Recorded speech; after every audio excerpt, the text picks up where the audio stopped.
In the 1920s and 1930s, American film and American popular music are already making substantial inroads in the global market for popular culture.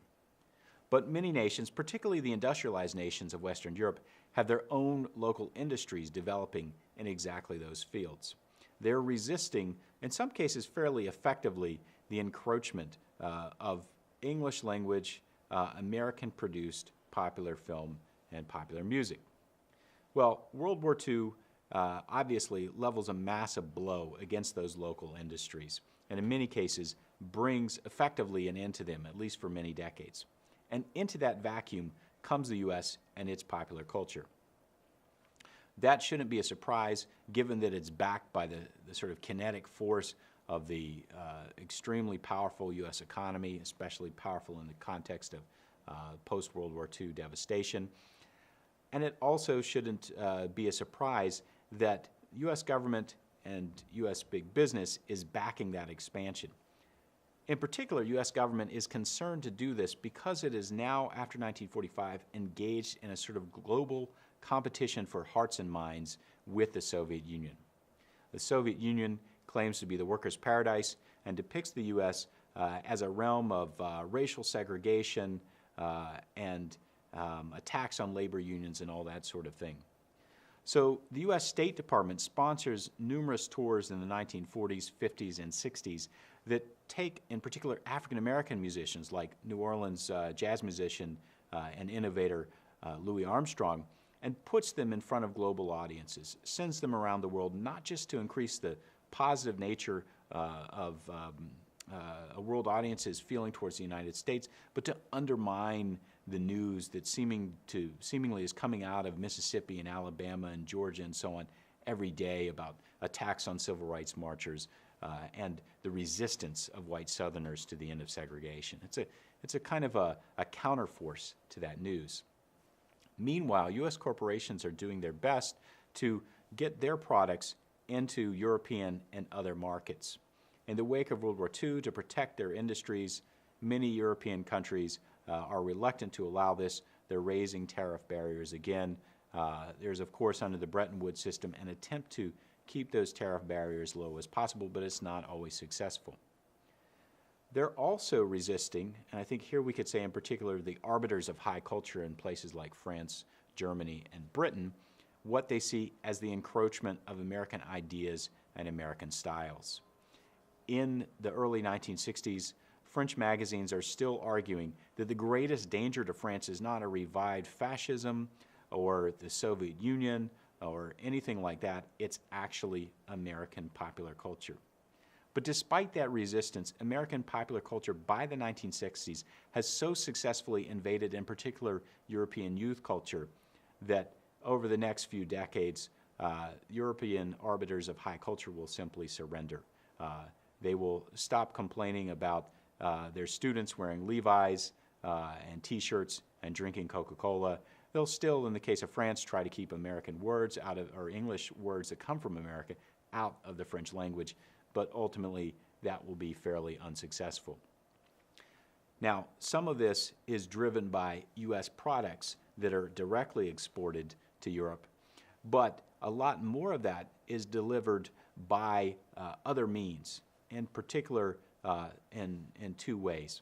The first is by American multinational corporations actually locating subsidiaries in Europe, sending managers and executives, hiring local people on the ground, building production facilities for things like Coca-Cola or Levi's jeans or General Motors vehicles, things like that.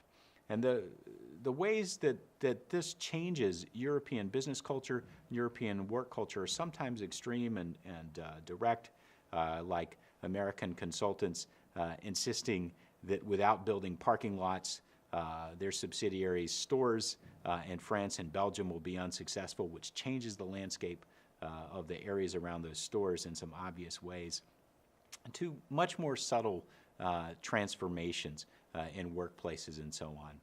But the single biggest way in which ideas are exported, of course, is visually and orally through the words, through the music, through the images that come from American music, American film, and increasingly American television, which become, if not quite dominant yet, become far and away the most powerful popular cultural force in the world by the 1960s. In fact, by the mid-1960s, American popular culture exports are already pushing automobiles and some of the other major categories of exports as the leaders in American exports.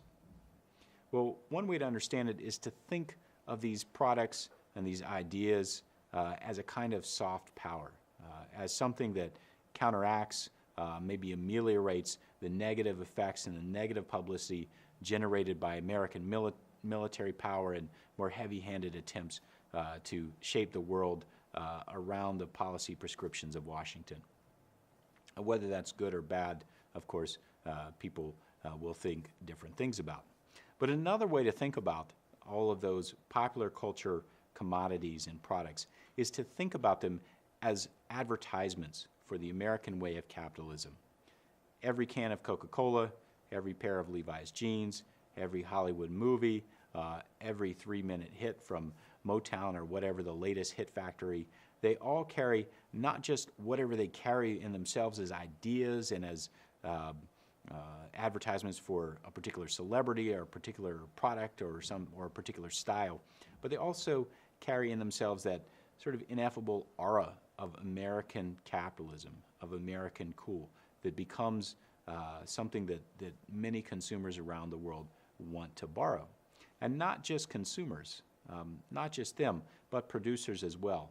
And producers in various countries, merchants, factory owners, etc., start to come up with ways to borrow some of that themselves and to use it themselves to take American ways of doing business, American ways of advertising, American ways of conceiving and marketing products, and apply them to their own ends.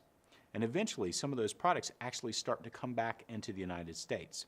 Whether they are then products of American capitalism at first hand, second hand, or third hand, first generation or second generation descended from American ways of making and selling things, that's a different kind of question. But they are inevitably shaped by American capitalism. In just the same way that the Beatles are inevitably shaped by American popular music. They come back to the United States, they transform the American popular music scene, but they simply would not exist without African American music coming from the American South and making its way through all of these very strange and complex paths to Liverpool in England. Likewise, the products which now flow back into the United States from countries all around the world are themselves in certain ways produced by American capitalism.